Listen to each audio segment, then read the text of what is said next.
Hello and welcome back to Smart Traders Hub YouTube channel. I am Pawan Patidar and I welcome you to my YouTube channel.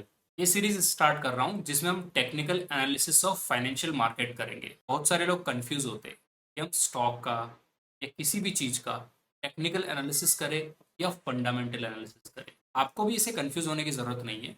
अगर आप long term investors हैं, मतलब 5 years 10 years के लिए पैसा invest कर रहे हैं, देन आई वुड से कि fundamental would be right approach. But again जब आप मार्केट में जाएंगे तो आप कौन से प्राइस पर एंट्री लेंगे, for that you need technical analysis. But if you are a short term investor then fundamental won't help you much. अब तो ये समझ लेते हैं कि टेक्निकल एनालिसिस होता क्या है। टेक्निकल एनालिसिस का मतलब होता है मार्केट एक्शन की स्टडी करना। तो क्या आप प्राइस एक्शन समझ लेते तो उससे मार्केट एक्शन समझ में आ जाएगा?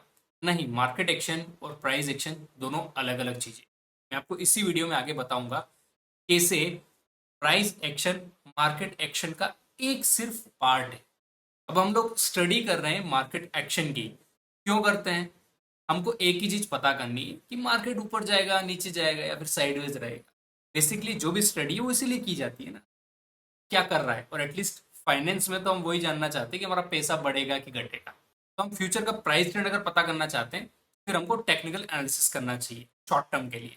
अब इसके लिए हम लोग क्या यूज कर सकते हैं? हम यूज कर सकते हैं चार्ट्स, और उसमें हम आइडेंटिफाई करेंगे patterns, because patterns repeat itself. और आगे जाके मैं आपको ये भी बताऊंगा कि कैसे पैटर्न्स टेक्निकल एनालिसिस का इंटीग्रल पार्ट है। मतलब पैटर्न के बिना टेक्निकल एनालिसिस अधूरा है। टेक्निकल एनालिसिस का मतलब सिर्फ इंडिकेटर्स लगाना ही नहीं होता है या फिर कैंडलस्टिक पैटर्न्स देखना ही नहीं होता है। It is much more than that.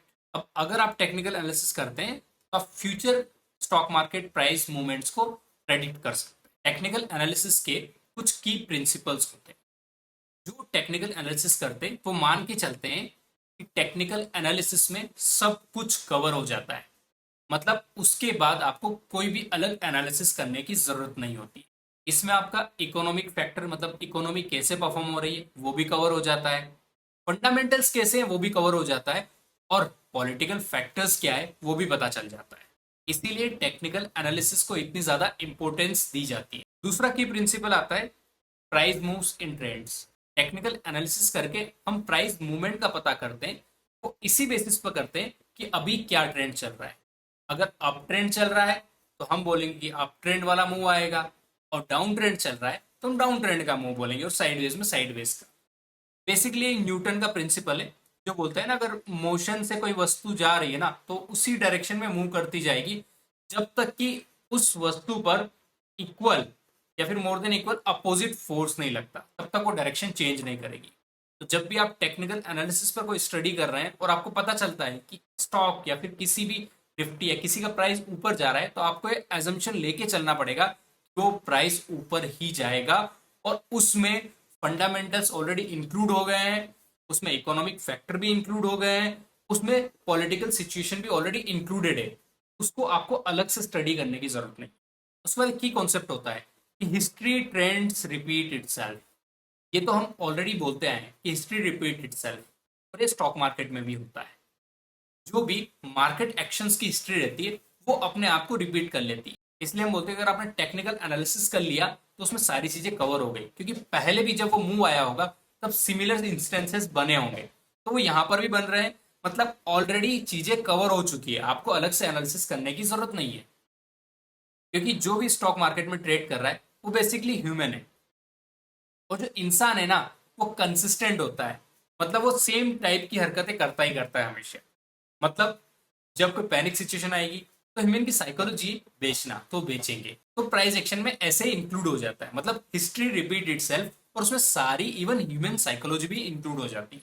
और जो भी कंसिस्टेंट पैटर्न्स बने हैं प्रीवियसली वो भी रिपीट होते रहते हैं। मैंने आपको एक चीज बताई थी जिसमें ये बोला था कि जो मार्केट एक्शन है ना, इसके 3 पार्ट्स होते हैं। अब वो 3 पार्ट्स कौन से होते हैं मैं आपको यहाँ पर बता देता हूँ। पहला होता है प्राइस। मतलब जब आप टेक्निकल एनालिसिस कर रहे हैं तो आपको प्राइस को देखना है। दूसरा होता है वॉल्यूम।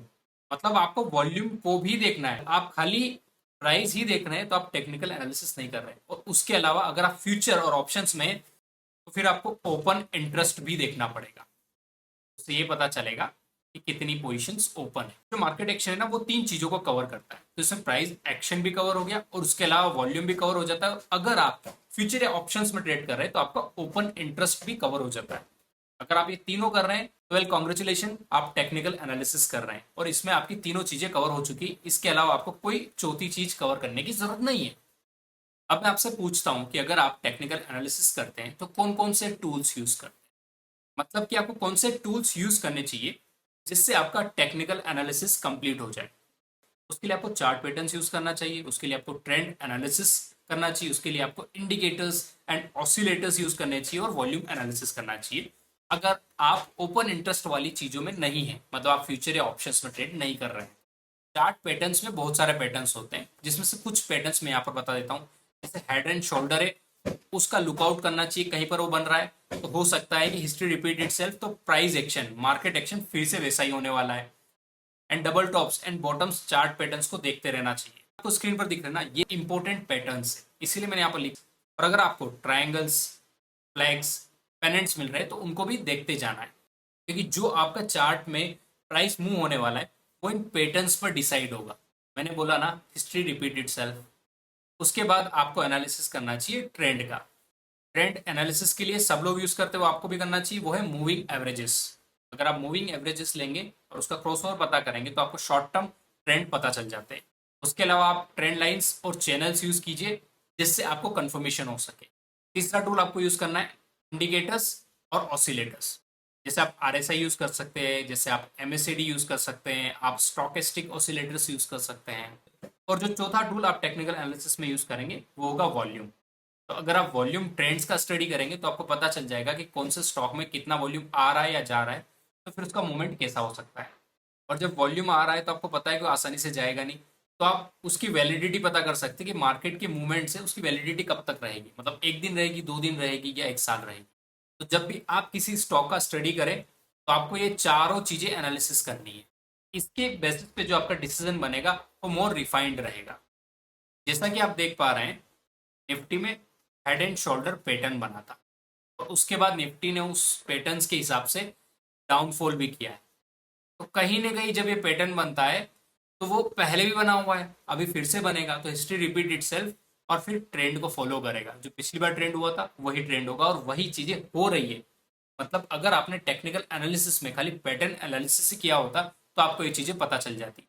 और उसके बाद अगर आपने ट्रेंड एनालिसिस कर लिया होता मूविंग एवरेजेस से, या फिर आपने वॉल्यूम एनालिसिस कर लिया होता, या फिर आपने चारों टाइप के एनालिसिस कर लिए होते, तो आपको चारों चीजें एक ही सिग्नल कर रही थी, तो मार्केट अभी डाउन जाने वाला। यही टेक्निकल एनालिसिस की पावर होती है कि अगर आप इन चारों टूल्स को बराबर स्टडी करेंगे तो वो आपको मार्केट के फ्यूचर का मूव बता देगा कि किधर जा सकता है।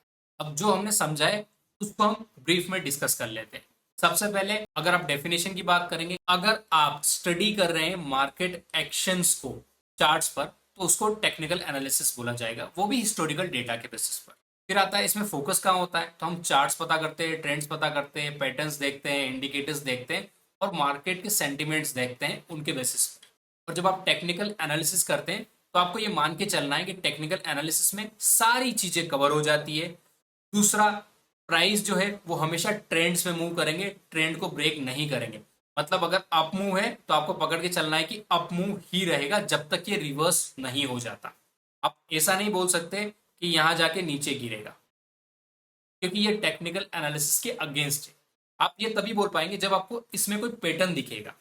आप ऐसे हर कहीं पर कुछ भी नहीं बोल सकते कि मार्केट ऐसे ऐसे जा रहा है तो ऐसे गिर जाएगा, नहीं इधर से ऊपर जाएगा, नीचे जाएगा। तो इससे आपकी प्रेडिक्टेबिलिटी है वो इंप्रूव हो जाती है। फिर इसमें आप मान के चलते हैं कि जो हिस्ट्री है वो रिपीट इटसेल्फ।